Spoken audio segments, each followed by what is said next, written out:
At 35,000 feet above the Atlantic, a pregnant woman gasps for breath. Her lips turn blue. Her husband shouts for a doctor, yet no one comes forward. And just when it seems like all hope is lost, a quiet voice rises from a teenager in a hoodie, seated alone in the back of the plane. But who is he? Why does he know exactly what to do when everyone else stands frozen? And what will he ask in return for saving the lives of a billionaire's wife and unborn child? This isn't just a story about heroism. It's about how our assumptions blind us. It's about what we see when we look at someone and everything we fail to see. It's about a boy raised in a broken healthcare system who turned his pain into purpose. But when the truth comes out and the flight lands, the real story begins. What he asked for after the plane touched down made a millionaire cry.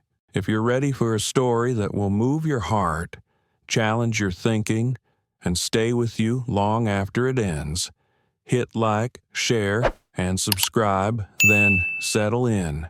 Let's begin. The overhead speakers chimed softly as the final boarding call echoed through the terminal. Gate A22 was a blur of designer luggage, pressed suits, and weary travelers scrolling through phones. In the shadow of all that movement stood a 17-year-old boy with a second-hand duffel bag and a folded paper ticket clutched in one hand like it might vanish. Malik Carter adjusted the strap on his shoulder and stepped forward when his boarding group was called Group 9, the last one. He was used to being called last. No one made room for him in the line.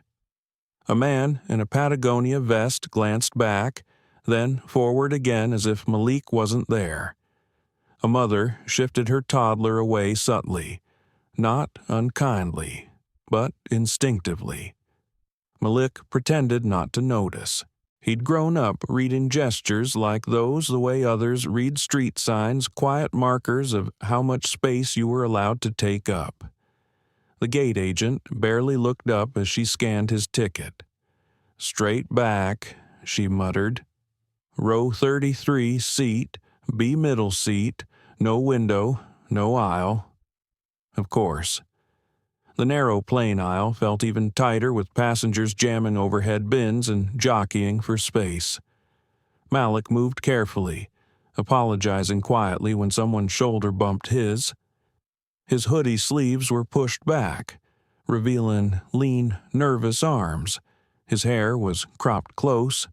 His eyes flicked over everything: emergency exit signs, flight attendants' expressions, the barely veiled tension between passengers in business class arguing over overhead space. He reached his row and found a man already in the window seat, broad, asleep, headphones on, and a woman in the aisle seat knitting with restless fingers. She barely glanced up as he squeezed past. Once seated, Malik exhaled. The seat cushion squeaked under his slight frame. He pulled a worn stack of flashcards from his hoodie pocket and started reviewing. Pulmonary embolism. Signs: shortness of breath, chest pain, tachycardia. He whispered each term under his breath, lips barely moving. This wasn't just something to study. It was survival.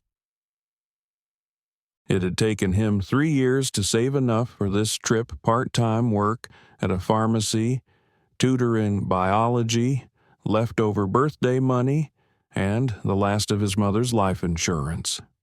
The Zurich Youth Medical Scholars Symposium only accepted 50 students from around the world. Malik still couldn't believe he was one of them. He'd nearly backed out that morning. At 5:00 a.m., Grandma Ruth Carter had made him oatmeal with cinnamon and packed him a peanut butter sandwich like he was still 10. Her oxygen tank hissed softly beside her as she tugged gently on his hoodie sleeve to straighten the collar. "Take this." She slipped a folded 20 into his back pocket. Emergency money. And this too. She pressed a weathered prayer card into his hand, edges curled like dried leaves. "Grandma," he had whispered, voice breaking. "You're gonna knock 'em dead," she said. "Just keep your eyes open and your heart soft. Don't let this world harden you. Malek." He didn't tell her that his stomach had been twisted in knots all night, that he felt out of place before even boarding the plane, that he'd never left Philadelphia, never flown before, never been around kids from boarding schools with resumes longer than some doctors. He didn't tell her that he was afraid. The plane taxied, and soon they were airborne, breaking through layers of cloud into a velvet sky. The cabin lights dimmed, and the engine's low hum filled the silence. Outside the oval window, stars blinked faintly above the Atlantic. Malek's seatmates were asleep within minutes. He couldn't rest. He couldn't stop thinking about Ruth, about how she'd refused to move out of their apartment. Even after the stairs got too hard and the elevator broke again, he remembered how many times they'd been turned away from specialists. "We don't take Medicaid," they'd say. "Try the city clinic, that clinic where you waited 6 hours to be seen, if at all." He remembered memorizing her meds when she had a coughing spell and couldn't speak. The first time her fingers turned blue. How the paramedics had treated him like a nuisance until the older ones saw how fast Malek answered their questions. "You a nursing student?" the guy had asked. "No, high school," Malik had said, "but I learned fast." Now here he was, 17 years old, somewhere over the Atlantic, sandwiched between two strangers, studying for a future that felt fragile and improbable. He looked down at the flashcard in his hand. Pulmonary embolism. Something about the word stuck with him. Heavy. Final. 2 rows ahead, someone pressed a call button. A soft chime. A flight attendant in her 50s name tag said Sherry approached and leaned down. A brief exchange. Then she stood upright, face unreadable, and walked briskly toward the front. Something was happening. Malek sat up straighter. His heart beat faster, but not from fear, from something else. Something he couldn't name yet. A minute later, a second chime. Then the announcement, "Ladies and gentlemen, if there is a medical professional on board, please make yourself known to a member of the cabin crew immediately." The woman beside him murmured, "Oh dear." The man at the window didn't stir. Malek froze. A knot formed in his chest. He had heard that tone in the attendant's voice before. At the pharmacy, when someone collapsed. At home, when Ruth had an episode.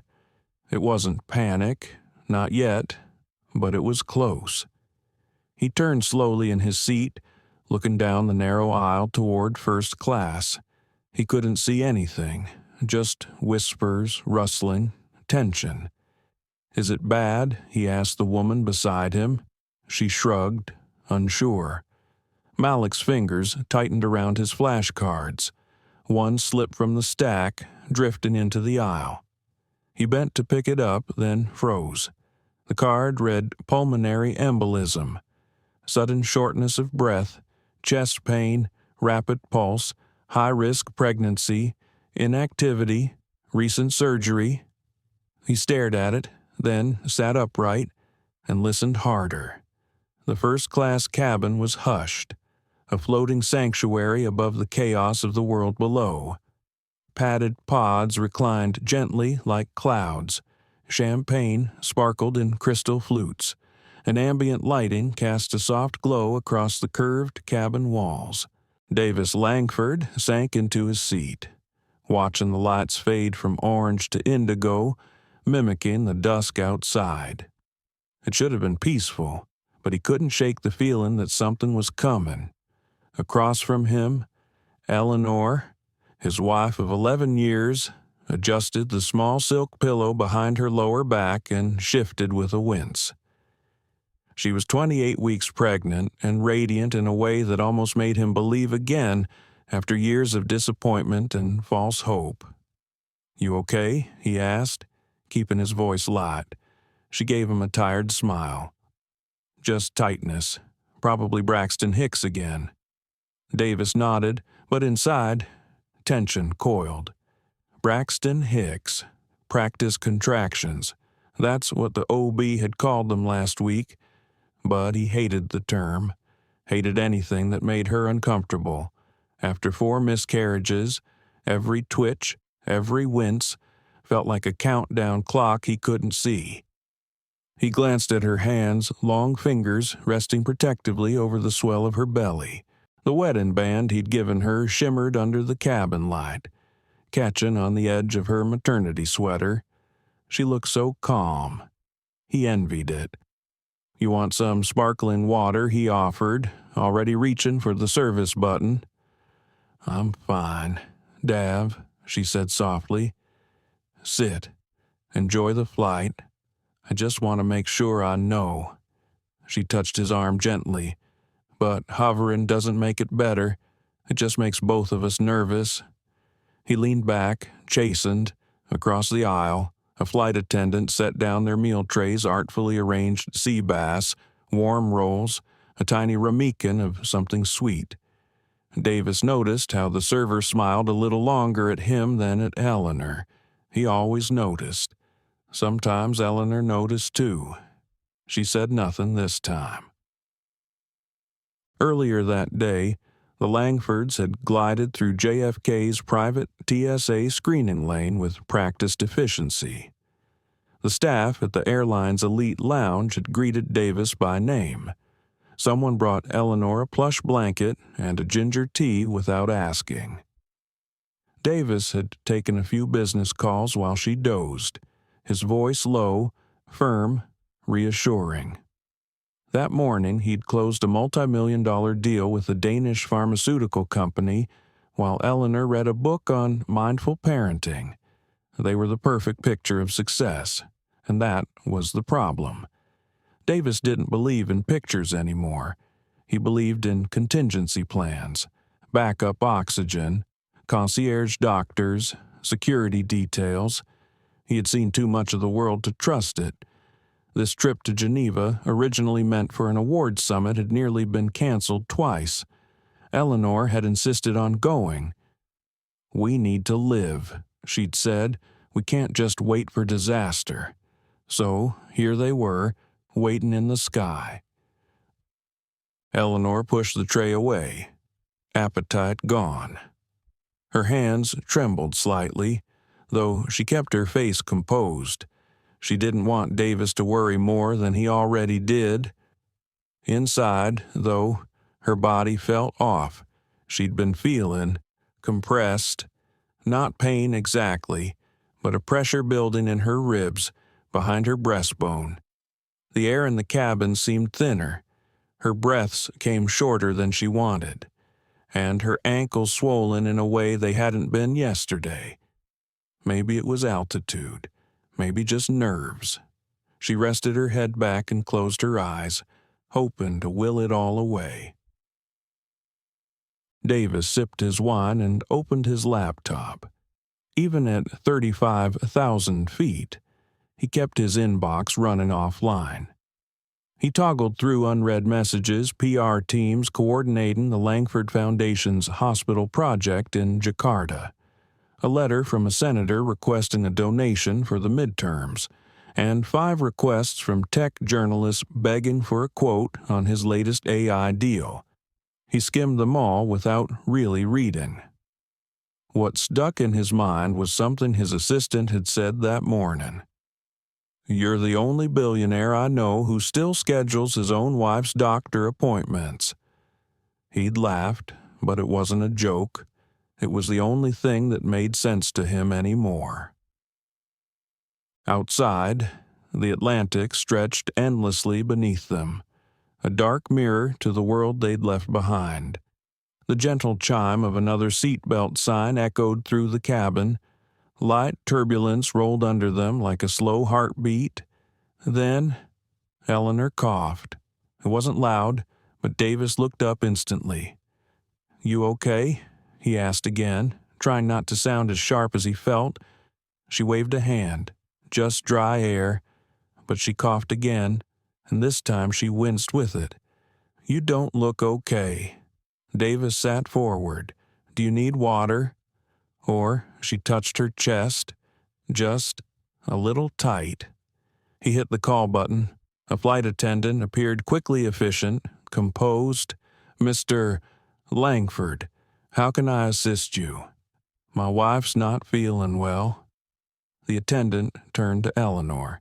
Her professional smile faltered slightly at the sight of Eleanor's pallor. "I'm just breathless," Eleanor said quietly, trying to steady her voice. The attendant's eyes narrowed. "Can I take your pulse?" Eleanor nodded. The attendant crouched beside her and counted under her breath. Her expression tightened. "I'm going to get the emergency medical kit and alert the lead attendant," she said calmly. "Just stay still and try to breathe deeply." "Wait," Davis said. "What's happening? Is it her heart? I'm not a doctor, Mr. Langford, but we're going to find one right now." She disappeared up the aisle. Davis looked at Eleanor, whose eyes were suddenly glassy with fear. His mind raced through every worst-case scenario he'd ever imagined. Not here, not now, not on a plane. In the cabin behind them, economy passengers stirred. The overhead lights flickered as another announcement came. "If there is a medical professional on board, please press your call button or notify the cabin crew." Malik Carter looked up from his flashcards. He didn't know their names. He didn't know what was about to happen.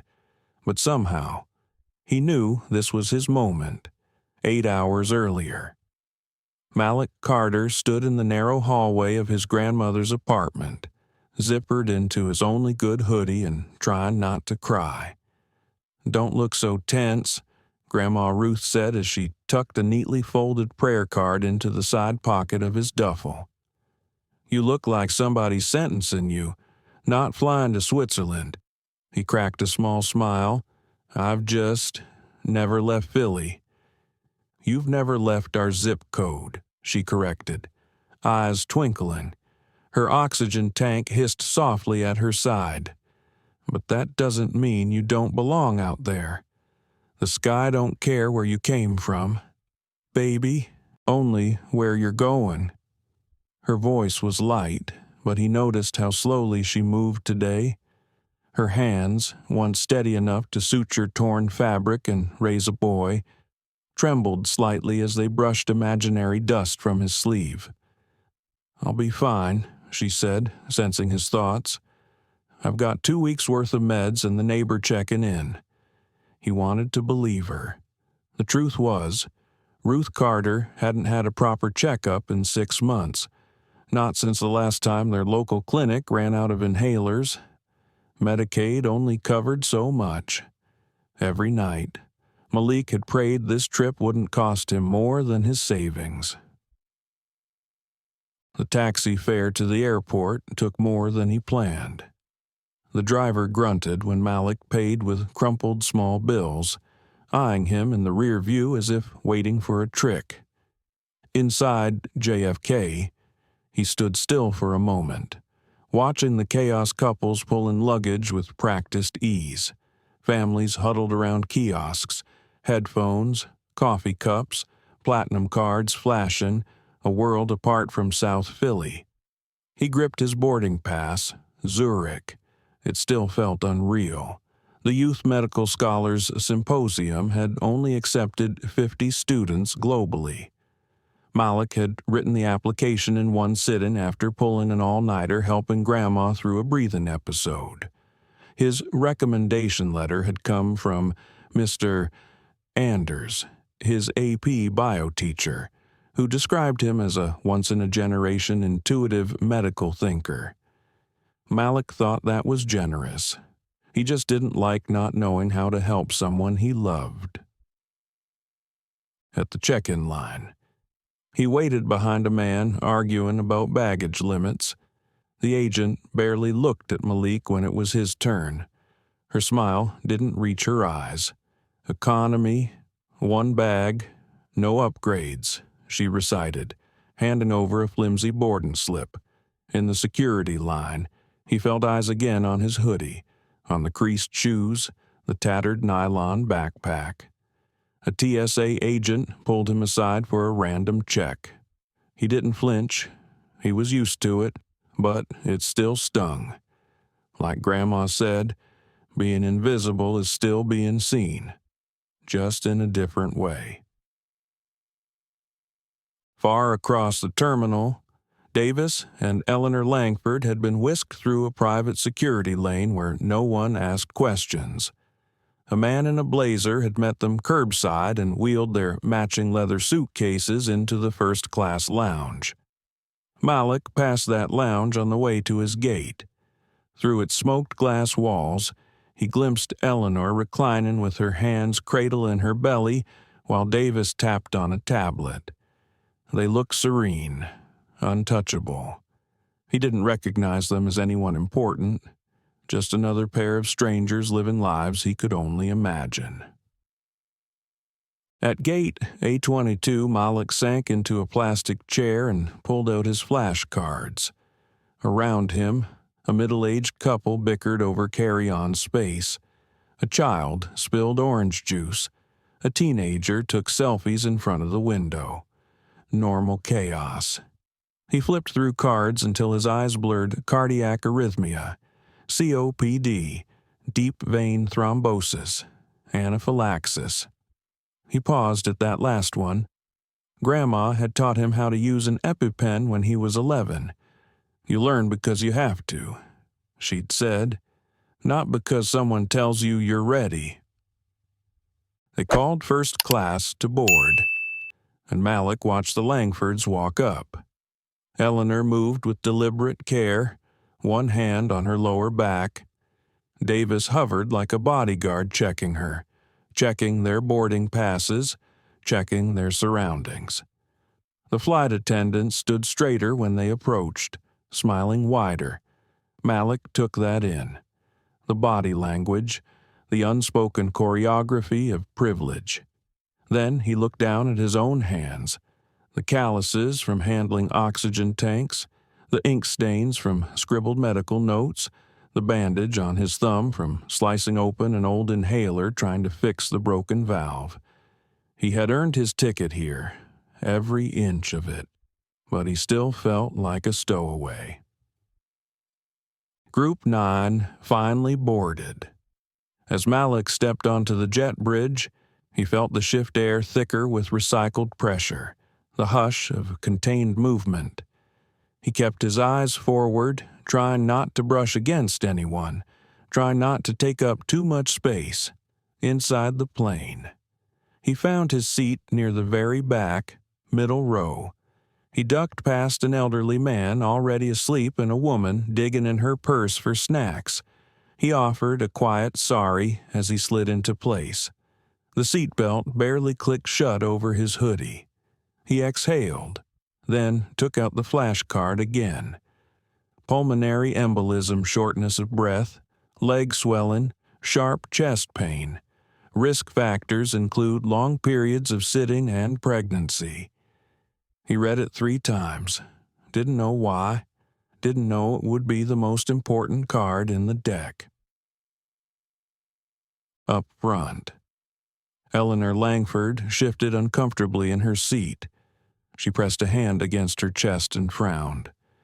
"Dav," she whispered. He looked up, concern knitting across his forehead. "I just need a second. I can't catch my breath." The plane soared somewhere over Newfoundland, wrapped in darkness, rocking gently above the edge of sleep. Most of the passengers had settled into that strange, floating limbo between departure and arrival. Real Life and Sky. In seat 33B, Malik Carter was wide awake. He sat motionless, arms folded, head bowed under the flicker of the cabin light. His seatmates were out cold, breathing in rhythmic patterns. The elderly man at the window had begun to snore. The woman at the aisle was leaning toward the aisle, her knitting needles poking slightly from her open bag. Malik's legs ached. His mind wouldn't rest. He thought about Zurich. He pictured the panel of judges at the symposium, white coats, polished shoes, perfect smiles. He imagined trying to explain how he'd learned about deep vein thrombosis from his grandmother's swollen legs, not from textbooks. How he knew the difference between wet and dry coughs because he'd memorized the pattern of Ruth's lungs long before he'd ever taken a formal anatomy class. Would they see that as experience or desperation? He reached into the side pocket of his backpack and pulled out a cracked, spiral-bound notebook, half schoolwork, half caregiver's manual. He'd drawn up medication schedules in it, made flashcards from it, sketched symptoms next to stick figures in it. Tonight, he flipped to a page marked with a paperclip, Emergency Assessment, Basic Protocols. He reread his own notes. Airway, breathing, circulation, mental state, check extremities for swelling or cyanosis, document time of onset if possible. He didn't know why he was reviewing it now, but something inside wouldn't let him relax. In first class, just 15 rows and a curtain away, Eleanor Langford was struggling to pretend everything was okay. She had told Davis not to worry, had forced herself to smile as she drank a glass of water, reclined slightly, adjusted her waistband, but the pressure in her chest wasn't going away. In fact, it felt heavier. It wasn't like anything she'd experienced in this pregnancy, not like Braxton Hicks, not like reflux. She'd been short of breath all day. But now it felt like someone was slowly laying bricks on her lungs. Her hands trembled slightly as she reached for the call button. She told herself it was just nerves, just altitude. Davis was already watching her. "What is it?" he asked, sitting upright. She broke off mid-sentence. She didn't want to scare him, but the words didn't come easily. She was gasping now. Short, shallow inhales. Her pulse thumped in her neck like a metronome gone haywire. "Eleanor," Davis said sharply. He pressed the call button 3 times in quick succession. "Flight attendant." She leaned forward, clutching her abdomen. A wave of dizziness washed over her. Her lips felt cold. The baby shifted inside her, as if responding to her distress. In the galley, Sherry, the flight attendant, responded immediately. The call tone on her console lit up, urgent and repeated. She grabbed the emergency kit and notified the lead attendant. By the time she reached the Langfords, Eleanor was pale and gasping. Davis was frantic. "She can't breathe." "Do something," he barked. "I need to check her vitals," Sherry said, already pulling on gloves. "We need a doctor," Davis snapped, looking around as if one might materialize. "There must be one on this flight." Sherry hesitated, then gave a practiced nod. "I'll make an announcement. Just stay calm." She returned to the galley and flipped on the intercom. "Ladies and gentlemen, your attention, please. If there is a licensed medical professional on board, please press your call light or alert a member of the crew immediately. This is a medical emergency." Back in economy, Malik sat frozen. He had only caught snippets, frantic footsteps, raised voices, the captain's clipped voice over the PA. But when the second announcement came, the hairs on his neck stood up. Medical emergency. He reached over and gently shook the woman beside him. "Excuse me. Did they say someone's sick?" She blinked at him groggily, unsure.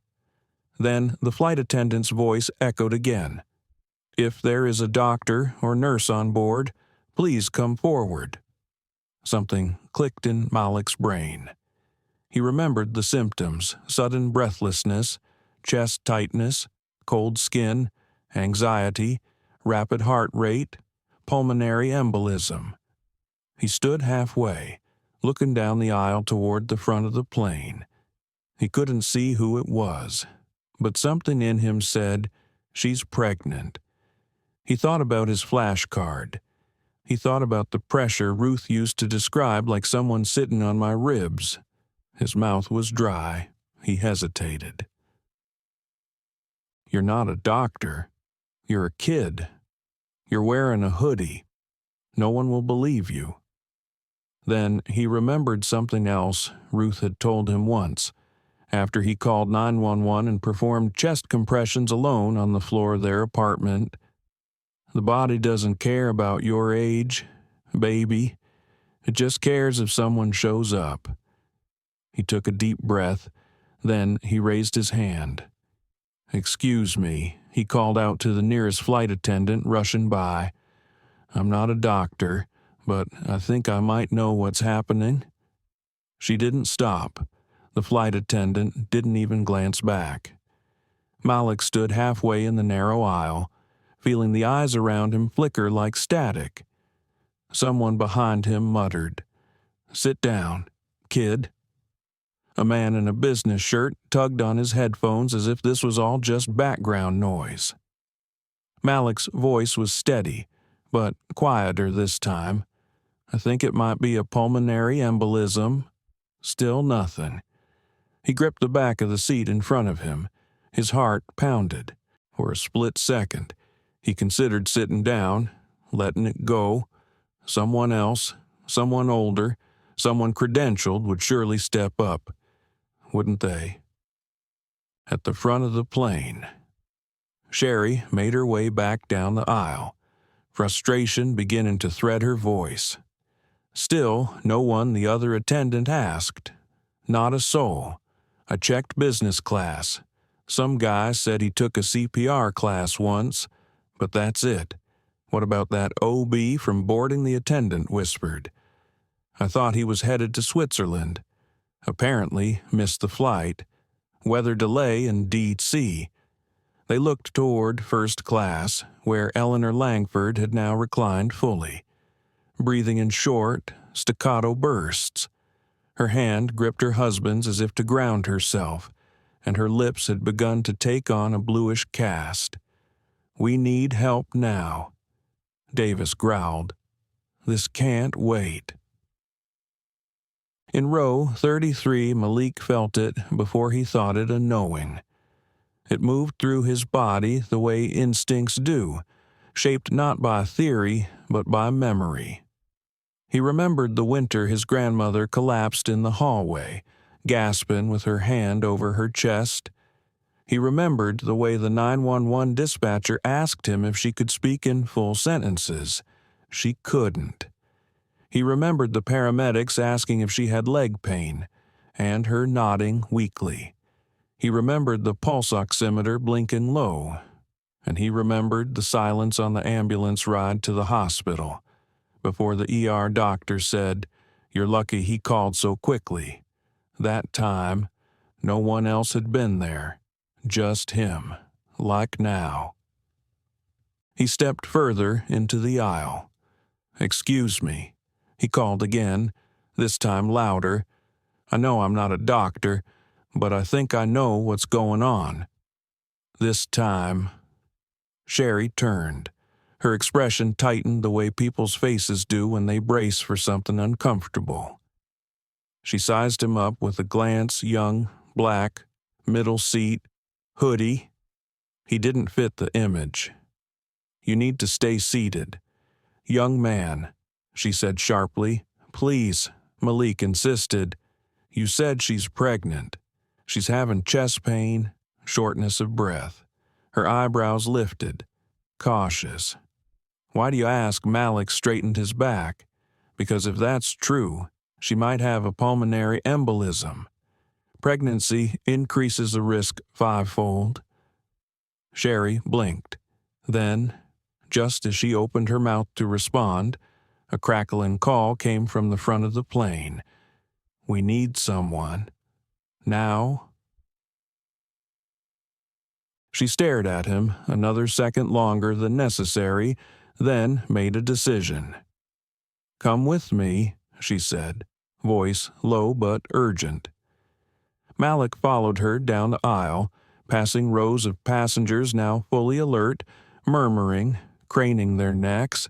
Some watched him with curiosity, others with skepticism. To them, he looked like someone headed for trouble, not like someone about to save a life. As the curtain of first class parted, Malik stepped into another world. The lighting was soft and warm. The air smelled faintly of citrus and leather, and in the center of it all, Eleanor Langford lay reclined, struggling to breathe. Her skin was pale and damp. One hand clutched her belly, the other gripped the seat arm as if the plane were swaying harder than it was. Davis sat beside her, white-knuckled, panic bleeding through his polished exterior. He looked up when Malik approached and narrowed his eyes instantly. "What is this?" Davis barked. "Where's the doctor?" "There is no doctor," Sherry replied. "This young man may be able to help." Davis stared, then laughed short, humorless. "You brought me a teenager. I've studied this," Malik said quietly. "I've seen it happen before." Davis's jaw flexed. "This is my wife, my child. I don't have time for, he knows what he's doing." Sherry interrupted. "I think we should listen." Malik knelt beside Eleanor. His voice was gentle. "Ma'am, I'm Malik. I'm going to ask you a few questions." "Okay. Do you feel pain in either leg?" "Swelling." She nodded weakly. "Left? Calf. How long yesterday?" she whispered. Malik turned to Sherry. "We need to elevate her legs. Keep blood flow moving. Do you have aspirin?" She nodded. "In the emergency kit. If you have oxygen, get it on her now." "I already started that," Sherry replied, moving quickly. Davis stared, stunned, watching his elegant, educated wife take instructions from a boy who looked like he didn't belong in the front half of the plane. But he said nothing, because somewhere deep down, he knew no one else had moved, and this kid had. The stillness in the cabin was tense and watchful. Malik Carter leaned closer to Eleanor Langford, who was struggling to keep her eyes open. Her breathing was rapid and shallow, as if each inhale only fed her panic. Sweat had begun to bead on her upper lip. "Ma'am," Malik said softly, "I need you to stay with me. All right? You're going to be okay. Just focus on breathing." Davis Langford stood stiffly nearby, arms folded tightly across his chest, jaw clenched. "She's not your responsibility," he snapped. "She needs a real doctor." "There's no doctor here," Sherry reminded him calmly as she fitted the oxygen mask more securely over Eleanor's face. Malik didn't respond to Davis, not directly. Instead, he pulled off his hoodie, folding it into a roll and slipping it beneath Eleanor's legs. "Elevation will help reduce the clot's pressure on the lungs," he said, more to Sherry than to Davis, his tone measured and steady. Sherry nodded quickly, following his cues without question now. Malik turned to Eleanor again. "I know it's hard to breathe right now, but I need you to try to slow it down. In through your nose. Long breath out." "I can't," she whispered behind the mask. Her voice cracked with fear. "I feel like I'm drowning." "You're not," he said. "You're not. You're here. You're safe. and I'm not going anywhere. You're not alone." The other flight attendant, a younger woman named Clara, returned from the cockpit. "The captain wants to know what's going on. Should we divert Sherry, look to Malik?" "I think we should," he said. "She needs a hospital. We've done what we can, but this could change fast." "Where's the nearest diversion?" Sherry asked. "Reykjavik," Clara replied. "We're about 40 minutes out." Malik nodded. "Tell the captain yes." And just like that, a 17-year-old gave the order to change the flight path. Davis was silent now. He looked down at his wife, her belly rising and falling beneath the blanket, her hand still clenched around Malik's. The quiet authority in the boy's voice unnerved him, not because it was undeserved, but because it was unexpected. In another world, Davis might have seen Malik in an elevator and avoided eye contact. He might have assumed he was a high school dropout, a baggage handler, or a kid tagging along with someone who bought the real ticket. But now this boy was doing what he couldn't, keeping Eleanor alive, and Davis hated how wrong that made him feel. Malik kept monitoring Eleanor's breathing, her skin tone, the subtle movements of her limbs. He knew the signs, knew what to look for, knew when the body was nearing a threshold that couldn't be uncrossed. And, still, his hands shook slightly at his sides. Because even with all he knew, what if he was wrong? What if this was something else entirely? What if she died and they said it was his fault? He thought of Ruth's face the day she'd made him promise to follow this dream. He thought of her cough, her gasps for breath, her voice whispering, "Do what you know. Don't wait to be asked." He squeezed Eleanor's hand again. "You're doing great," he said, voice low and gentle, "just a little longer." Behind the curtain, the plane had come fully awake. Passengers murmured, whispered, speculated. The crew moved swiftly now, checking overhead bins, tightening seat belts, prepping for descent. One man leaned across to his seatmate and muttered, "You believe that kid's really a doctor?" "He's not," the other replied. "He's just I don't know, volunteer." He looked about 16. From economy to business class, Malik's face had been seen by everyone now, some with admiration, some with disbelief, a few with distrust. That's how it always went. But none of that mattered to him anymore. He wasn't here to convince anyone. He was here because no one else had stood up. In first class, Davis finally spoke again. This time, his voice wasn't angry. It was raw. What do you think is happening to her?" Malik looked up and met his eyes. "I think your wife has a pulmonary embolism, a clot in her lungs. Pregnancy makes it more likely. The flight, too, could have formed in her leg. And you learned all this, how my grandmother—" "I'd take care of her," Malik replied, his tone calm but clear. "She has COPD, congestive heart failure. Had a clot like this last year. I helped the paramedics stabilize her before they got her to the ER." Davis exhaled hard. "I assumed you were just a kid." "I am," Malik said, "but I know what I'm doing." There was no arrogance in the statement, no bitterness, just truth. A soft ding overhead. "Ladies and gentlemen, this is your captain speaking. Due to a medical emergency, we will be making an unscheduled landing in Reykjavik, Iceland. Please remain seated with your seatbelts fastened." Malik glanced down at Eleanor. Her breathing had evened out slightly with the oxygen. Her fingers were still cold, but her pulse was steadier. The baby inside her shifted again, alive, waiting. The plane began its descent with a subtle jolt. The engine pitch shifted as the wing flaps extended. Lights flickered overhead as the captain's voice returned. "We'll be landing in Reykjavik in approximately 25 minutes. Medical personnel will meet us at the gate. Please remain seated." Malik Carter remained crouched beside Eleanor Langford, gently adjusting the oxygen mask.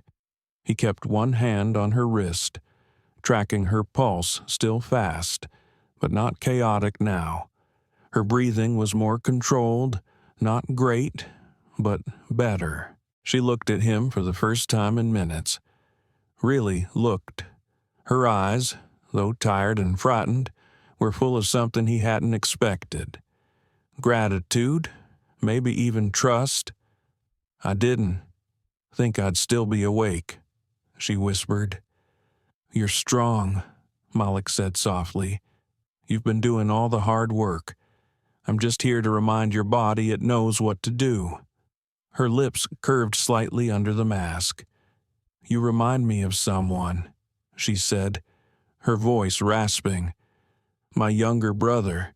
He passed away years ago." Malik blinked. "I'm sorry," he said gently. "He would have liked you," she murmured, eyes slipping shut again. Behind them, Davis Langford stood unmoving, hands now resting on his thighs, not clenched, not fidgeting. His suit jacket had slipped off sometime during the crisis. His sleeves were rolled up, his perfectly polished image disassembled by sheer force of fear. He was watching Malik differently now, like someone recalibrating everything they thought they knew. He opened his mouth to speak, then closed it again. What could he say? "Thank you, I misjudged you. You're not who I thought. None of it felt right. None of it felt like enough." Sherry knelt beside Malik, holding a small laminated checklist. "The EMTs are prepping for arrival," she said. "They want vitals if you have them." Malik nodded and rattled off everything he could. Oxygen saturation was below 90 but is now hovering just under 95 with support. Pulse at 120 and dropping, leg swelling, present left calf. Symptoms began approximately 90 minutes ago. Clot likely formed earlier, based on timeline. Sherry stared at him. "You sure you're not in med school?" Malik gave a tired smile. "Just a good student." Behind them, the other attendant, Clara, passed bottles of water down the aisle.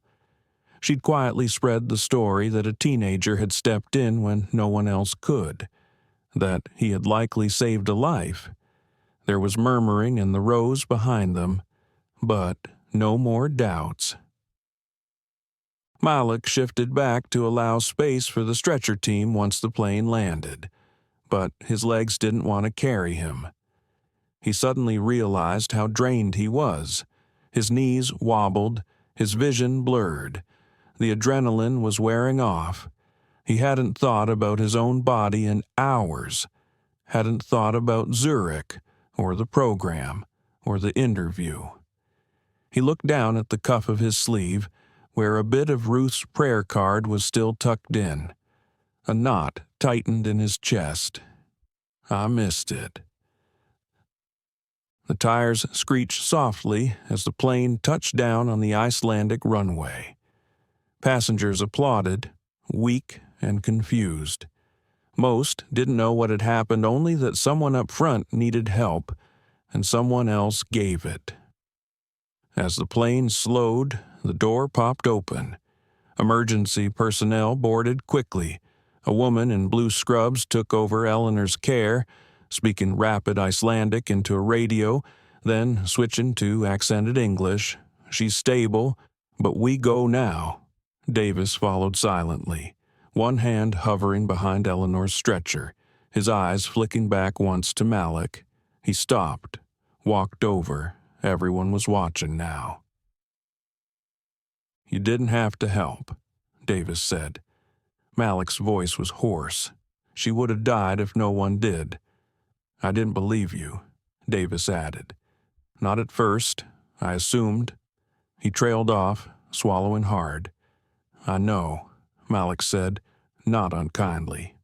Do you want to come with us? Davis asked, surprising himself. To the hospital, Malik hesitated. Everything in him screamed yes, but he shook his head. I should probably check in with the airline.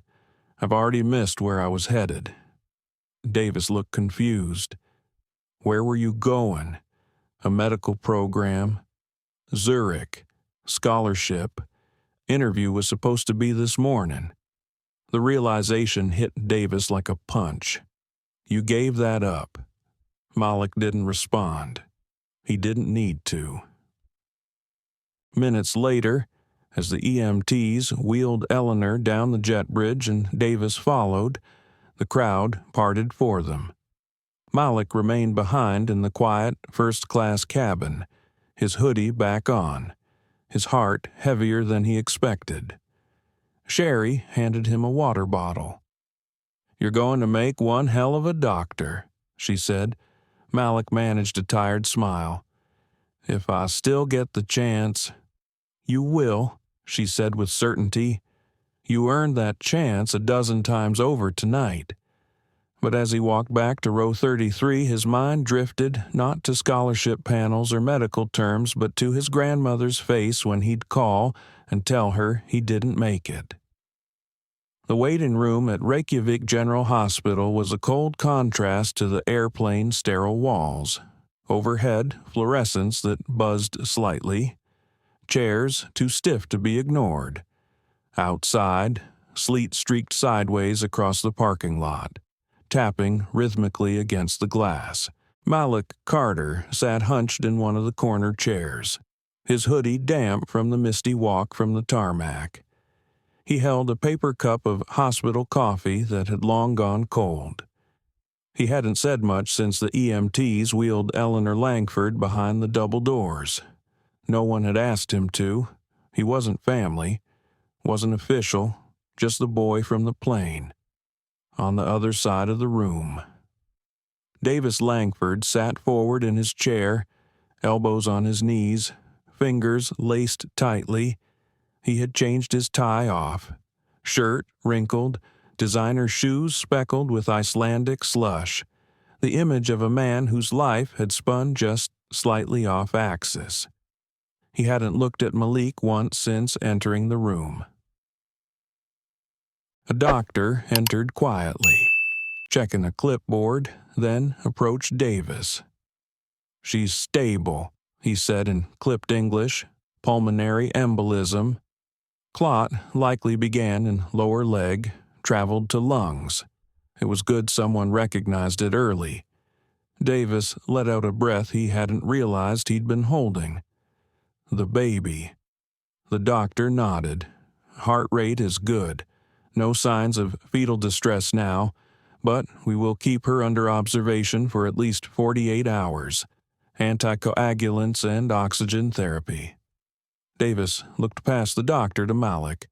The physician followed his gaze, confused. You're the husband? Yes, no. Davis replied. That's the one who saved her. The doctor turned to Malik, eyebrows raised in genuine surprise. You? Malik nodded. You're a medical student? No, sir. High school, Philadelphia. The doctor blinked. Well, you did very well. We'll get your name for the report. If you hadn't acted, this would have been worse. Much worse. Malik gave a polite nod, but inside, it landed with a strange hollowness. It still didn't change anything. The doctor left. Silence returned. Then Davis finally stood and walked toward Malik, unsure of what to say. He sat down a seat away close, but not too close. Not yet. You didn't say goodbye, Davis murmured. I figured I'd be in the way, Malik said. Davis looked down at his hands. They said you missed a program. In Zurich, interview was this morning. Malik replied, the one shot I had to get a full ride to college. I don't think there's a backup plan.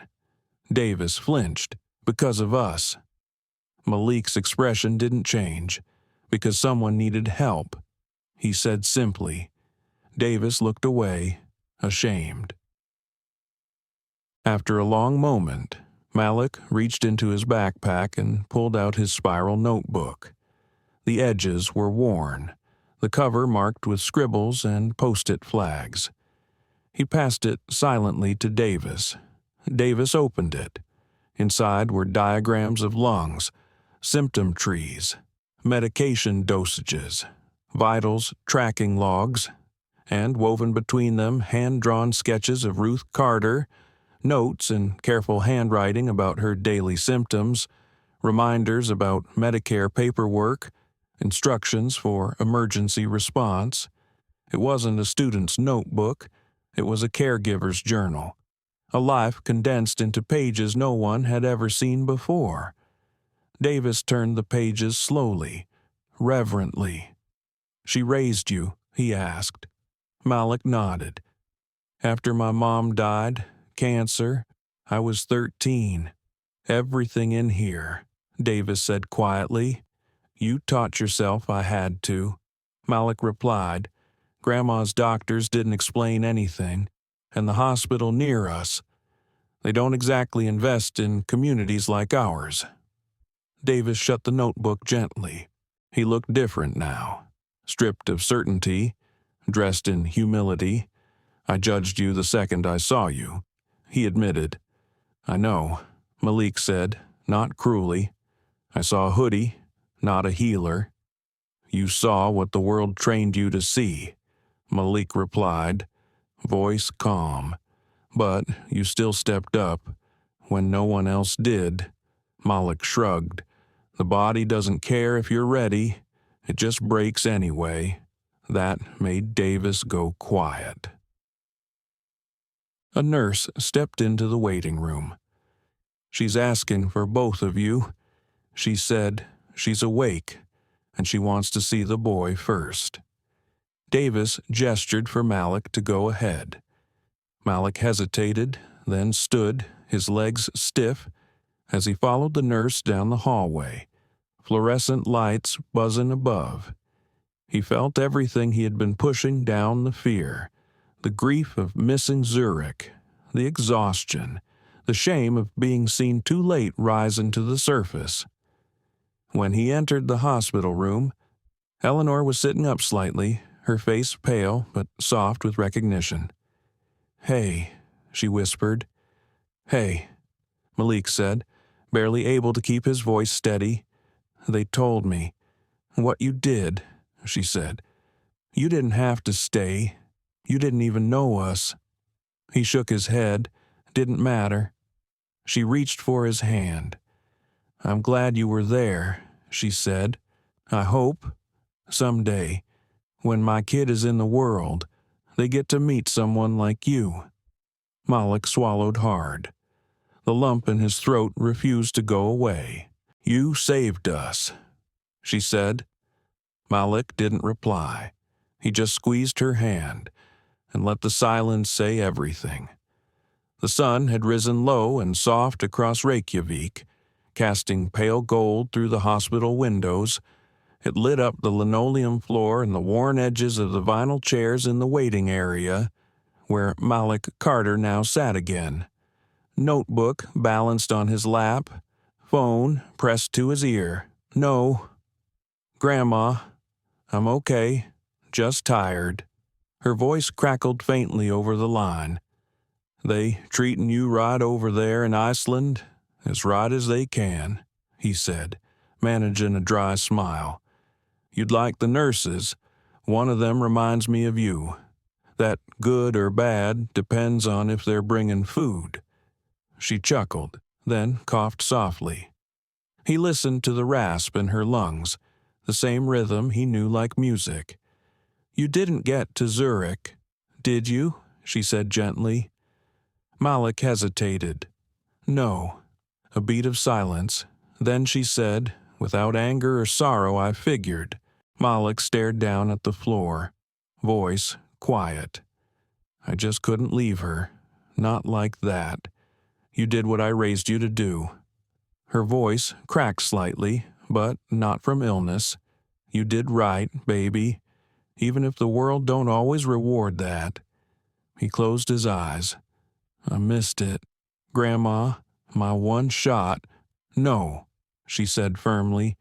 You just haven't seen the next door open yet. An hour later, Davis Langford returned to the hospital with a coffee in each hand. He hesitated before offering one to Malik. For you, he said, black, no sugar. You guessing or investigating? Malik asked, a hint of a smirk in his voice. Guessing, Davis admitted, but you seem like someone who's used to things straight. Malik took the cup with a nod of thanks. They sat in silence for a moment. Then Davis leaned forward, elbows on knees, voice quiet. I haven't slept in 36 hours, he said. I've closed deals across time zones, managed billion-dollar accounts from a tarmac, but I've never felt more useless than I did on that plane. Malik didn't respond. I'm good at control, Davis continued, at managing things, but I couldn't manage that. I just watched. Malik finally looked at him. Sometimes watching is worse than doing nothing. Davis nodded. Yeah, I felt that. Another pause. Then Davis turned slightly in his seat. His tone shifted less defensive, more searching. Why didn't you tell anyone what you were missing? Malik shrugged. What would it have changed? She needed help, but it could have changed your life. Malik's jaw tightened. I figured if it was meant for me, it wouldn't fall apart so easily. That's the problem, Davis said. Too many doors close for kids like you, and everyone else just calls it fate. Malik blinked, surprised at the honesty. Davis pulled a worn envelope from his jacket pocket and held it out. What's this? Malik asked, cautiously. Your file, Davis replied. The hospital staff gave it to me by mistake. I saw your name on the standby list for Zurich, and then I asked questions. Malik opened it. Inside was the program packet, the acceptance letter, a flight itinerary that no longer mattered. All of it creased now, a little stained from his fingers, but still real, still his. They said they were sorry. Davis continued. Said the age cutoff means you won't be eligible next year. Malik swallowed hard, the lump rising again. But you want to be a doctor, Davis said. Still, I've never wanted anything more. Malik replied, Then I want to help. Malik looked up sharply. Help how connections, funding, mentorship, whatever you need to get where you should have been headed before all this. Malik stared at him, unsure. Why, he asked, finally. Why me? Davis's voice dropped. Because I saw what I almost missed, and I don't want to make that mistake again. For a long moment, Malik sat with that, the offer, the implication, the power behind it, and then, softly, he said, If you really want to help me, help her. Davis blinked. Eleanor, no. Malik said, My grandmother. He took a breath. She needs a new pulmonologist. Her specialist doesn't take Medicaid. Her neighborhood clinic's overwhelmed. She hasn't left our apartment in 3 weeks because the elevator's broken again. Davis absorbed that. She raised me. Malik continued. Taught me everything. If I get to be a doctor one day, it'll be because of her. So if you want to use your power for something good, start with her. Davis nodded slowly. Consider it done. They sat back. Each man changed in different ways. Neither spoke for a while, but for the first time, the silence wasn't heavy. It was shared. Later, when Malik returned to Eleanor's room, she smiled at him, pale, but stronger now. "I heard you two were conspiring out there," she said. "Maybe a little," Malik admitted. "You make a good partner," she said. "Smart, steady, fierce when you need to be." He blushed slightly. "We named our foundation after a belief," she said softly, "that people are more than what the world sees. You proved that," she added. "Maybe now," Malik said, "you can help the world see it too." 3 hours later, the nurse brought Eleanor Langford her lunch, an unappetizing tray of hospital-grade salmon and overcooked rice. She poked at it with visible disinterest, one hand resting lightly on her belly, the other curled around the edge of the blanket. Across the room, Davis Langford was pacing slowly, phone tucked to his ear. He was coordinating with the Harrington Foundation's legal team, reviewing travel insurance, and requesting access to a stateside specialist for Eleanor. He paused the call when Malik Carter stepped into the room. "Got a few minutes?" Malik asked. Eleanor gestured warmly. "Always?" Davis lowered the phone and waved off his assistant. "I was about to go find you anyway." Malik sat near the window, fingers curled around a fresh cup of hospital coffee. His posture was slightly hunched, residual exhaustion evident, but his eyes were focused. "I've been thinking," he said, glancing between them. "Oh, no." Eleanor smiled. "That's how all world-changing ideas begin." "Not sure about world-changing," Malik said, "but maybe community-changing." He leaned forward. "I know you've got influence, wealth, foundations, and maybe you'll help me with med school that would mean everything. But if you really want to do something lasting, we have to go deeper." Davis raised a brow. "Go on." Malik reached into his backpack again and pulled out his notebook. This time, he turned to a different section, pages labeled System Gaps. Each bullet was scrawled with urgency, frustration, and lived clarity. "No urgent care clinics in my neighborhood open after 6 p.m. Specialists won't take Medicaid. No transportation for elderly patients. Language barriers not addressed. Doctors don't look like us. Don't listen. Patients seen as problems, not people." He passed it to Davis and Eleanor in silence. Eleanor ran her fingers across the ink as if she could feel the weight of each word. "These aren't just problems," Malik said softly. "They're patterns, designed and ignored." Davis nodded slowly. "And you're saying, I want to help build something, a pilot program, community-rooted, led by people who live in the neighborhoods we serve." He took a deep breath. "I'm not asking for a one-time donation or a scholarship. I'm asking you to partner, to build something that lasts." Eleanor was the first to speak. What would it look like? Malik didn't hesitate. "Start in Philly, my block, my community, bring in local medical students, bilingual staff, mobile services, offer nutrition workshops, caregiver training, transportation assistance, make access real, make dignity visible." His voice was calm but purposeful. "You've got resources, I've got perspective." Davis leaned forward now, truly listening. "What would your role be? Coordinator? Liaison? Student and teacher?" Malik replied, "I don't need my name on a building. I just want my people to stop dying because nobody showed up."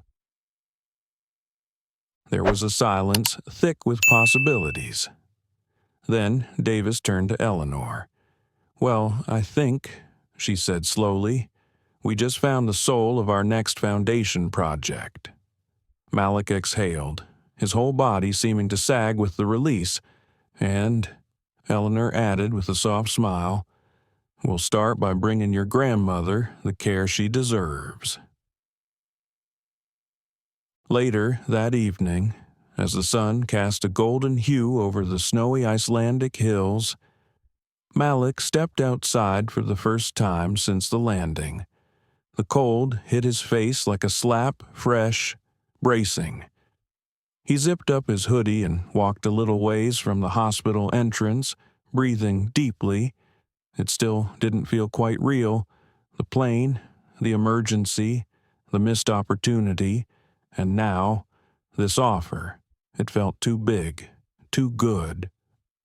He reached into his pocket and pulled out his phone. He hesitated, then he called. Baby Ruth Carter's voice was gravelly from rest. "You okay?" "I'm good, Grandma," he said. "Actually, I might be better than good." She waited, and so he told her about Eleanor, about Davis, about the community clinic idea, about their promise to help not just him, but her, too, about scholarships and partnerships and trust he hadn't even dared to ask for. When he finished, the line was quiet. Then she said, very softly, "I knew it. I knew you were going to shake the ground." Malik smiled, tears stinging behind his eyes. "I thought I blew it." "No," she said, "you bent the whole sky towards you." Inside the hospital, Davis sat with Eleanor, the notebook open between them. He was tracing the notes again, slowly, thoughtfully. "Do you think people will believe in this?" he asked. Eleanor nodded. "They'll believe in him," and that was enough. 1 week later, Malik Carter stood beneath the low arch of Philadelphia International's arrivals terminal. His grandmother's old coat pulled snug against the February wind. The airport buzzed with the usual low-roar rolling suitcases, garbled announcements, families reuniting. But Malik barely heard any of it. His mind was a loop of thoughts, plans, timelines, clinic names, possible budgets, even after everything. His heart hadn't stopped working at the speed of triage. Behind him, a black SUV pulled to a slow stop at the curb. Davis Langford stepped out first, dressed down in a wool coat and jeans. It was still strange seeing him like that, deconstructed, human. He opened the door for Eleanor Langford, who moved more slowly now, her belly rounder, her steps deliberate. "Iceland's hospital food wasn't as bad as I expected," she said, grinning. "I'll make a note for your Yelp review," Davis replied. Malik smiled as he approached. "You look stronger," he said to Eleanor. "I feel stronger," she answered, "thanks to you." He nodded, but said nothing. Some part of him still didn't quite know how to receive praise, as if some internal voice whispered, "Don't let it go to your head. There's more to do." They drove in silence for several minutes. Then, from the back seat, Eleanor leaned forward. "Malik, we'd love to meet your grandmother, if she's up for it." He hesitated. "She doesn't really do visitors." "Totally understood," Eleanor said gently. "We just want to thank her." Malik considered it. Then he gave the driver an address in West Philadelphia. The apartment was on the 3rd floor of a worn brick building. No elevator. The same one Ruth Carter had lived in for 42 years. Malik helped Eleanor up slowly. Davis carried the gift baskets, looking out of place on the chipped steps but saying nothing. He noticed the peeling paint, the broken buzzer, the mailbox jammed with circulars. At the top, Malik knocked twice, Ruth Carter opened the door with deliberate care. Oxygen tank at her side, pressed floral blouse neat as a pressed dollar bill. Her eyes swept over the couple in the hall.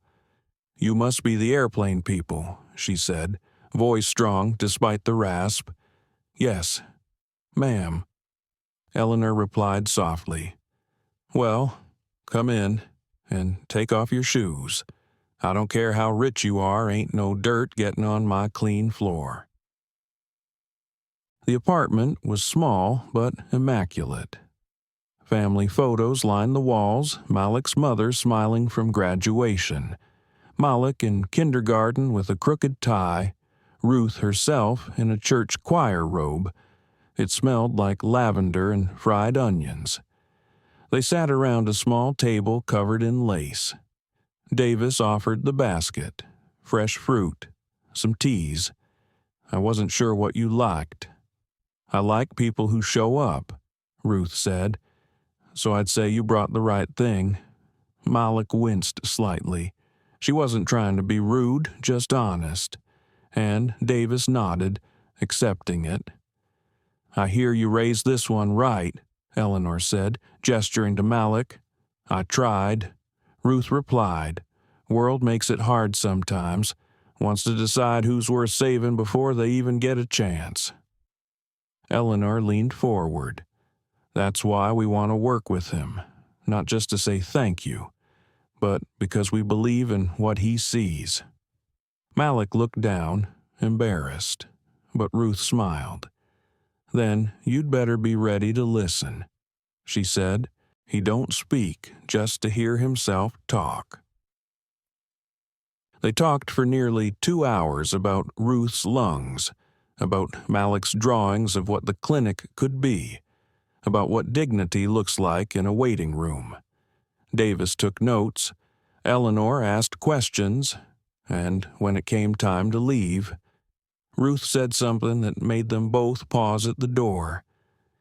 "You don't owe us anything," she said, "but if you're serious, if you really mean to build something real, don't do it for charity, do it for justice." The hallway went quiet, and then Davis nodded slowly. "Yes, ma'am."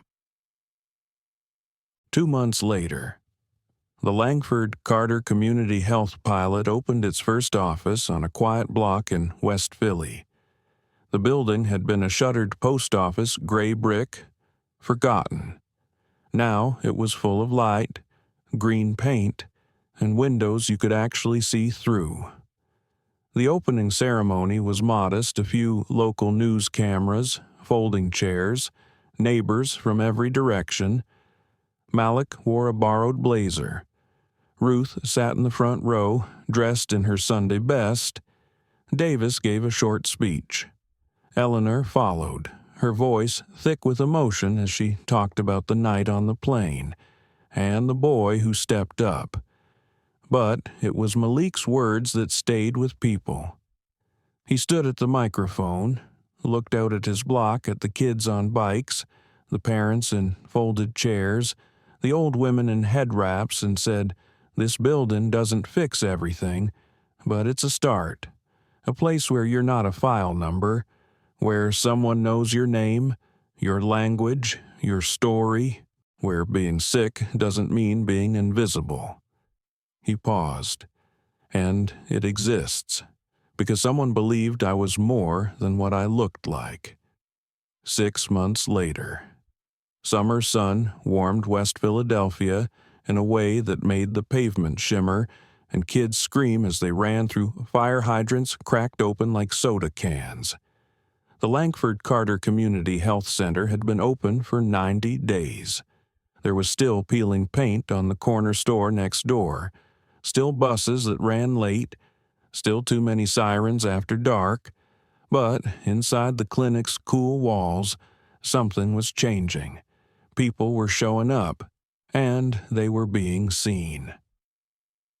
Inside one of the back offices, Malik Carter stood at a whiteboard covered in notes, mobile van logistics, new OB/GYN schedules, weekend pediatric hours. Across the desk sat 2 second-year med students from Temple University and a nurse practitioner from the Dominican community down the street. They weren't just visiting, they were collaborators. Malik didn't wear a lab coat. He didn't need one. The staff called him Mr. Carter when patients were around, Malik when they weren't. Either way, they listened when he spoke, because he'd earned it not by title, but by truth. At lunch, he walked out to the curb where a black car had just pulled up. The driver opened the door. Ruth Carter stepped out slowly, her oxygen tank replaced with a newer, lighter model that allowed her to move with far more ease. She wore sunglasses and a sun hat and held a canvas tote that read, "Still got it? You sure this outfit's clinic appropriate?" Malik teased. "If they don't like it," she said, "they can go see someone else." He hugged her gently and walked her inside. A few minutes later, Davis and Eleanor Langford arrived with their daughter in a stroller. B. Elizabeth Langford, named for Ruth and Eleanor's grandmother, was 3 months old and already famous among the clinic staff. Malik knelt beside her and smiled. "She's grown," he said. "She cries with authority," Eleanor added. "She's going to run the board of directors," Davis muttered.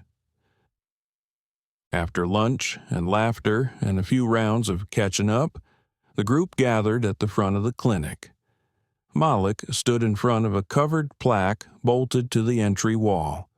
The sun hit the brass clean and hot. He paused. "This building used to be a forgotten place," he began, "just like the people in this community were made to feel, but not anymore." He pulled the cloth back. The plaque read "The Ruth Carter Wing," dedicated to caregivers whose knowledge saves lives even when no one is watching. "Do what you know. Don't wait to be asked." The quote, etched in smooth brass, brought a hush to the gathered group. Ruth's hand flew to her mouth. Her eyes shimmered. "You didn't," she began. "We did," Malik said. Eleanor rested a hand on her shoulder. "Because you started all of this." As the applause faded, Davis pulled Malik aside.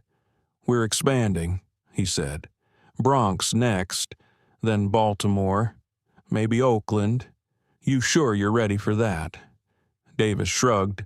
"Not really, but I know someone who is." He handed Malik a folder. Inside was a scholarship contract, full tuition, books, housing, Columbia University pre-med, early decision, fall semester. Malik stared at it. "You serious?" "You're already doing the work," Davis said. "Might as well add a degree." Malik looked up, blinking fast. I don't know what to say. Just say you'll take the interview, and then ace it like you always do." That night, Malik stood on the roof of their apartment building, the same one where the elevator still broke every third week, the same one where he'd learned to listen for coughs through thin walls and recognize asthma attacks by sound alone. He looked out over the block. It hadn't changed much, but something inside him had. He pulled out his phone, opened a note, typed one line. There are moments when a life turns not by spotlight, but by small, steady light.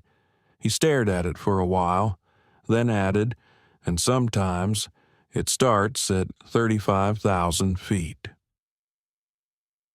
Final reflections. What Malik had asked for wasn't fame, wasn't even fairness.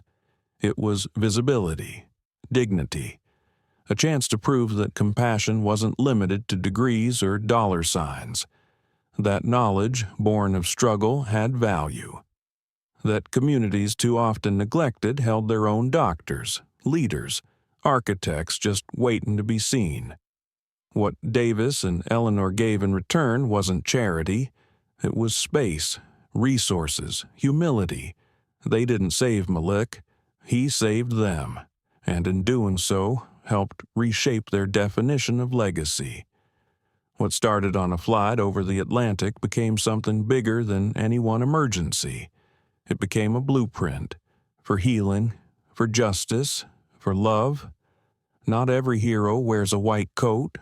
Some heroes grow up learning medicine from experience because no one else would. Some save lives not for praise, but because they refuse to watch someone suffer like their own loved ones once did. Malik Carter didn't ask for money. He didn't ask for credit. He asked the powerful to look differently, to see the people they'd ignored, to fix systems that treat lives like statistics, to recognize that knowledge, compassion, and courage aren't defined by race, income, or zip code. The story isn't just about one flight. It's about every classroom that overlooks the quiet student with brilliance in his notebook. It's about every patient dismissed because they couldn't afford the right insurance. It's about what happens when someone finally says, "No more." And maybe, just maybe, it's about the kind of world we could build if we chose to see each other fully. If this story moved you, if it made you feel something, like share and subscribe to our channel. There are more stories like this coming, true stories that inspire, challenge, and awaken. Thank you for watching, and never forget sometimes the greatest acts of justice start in silence.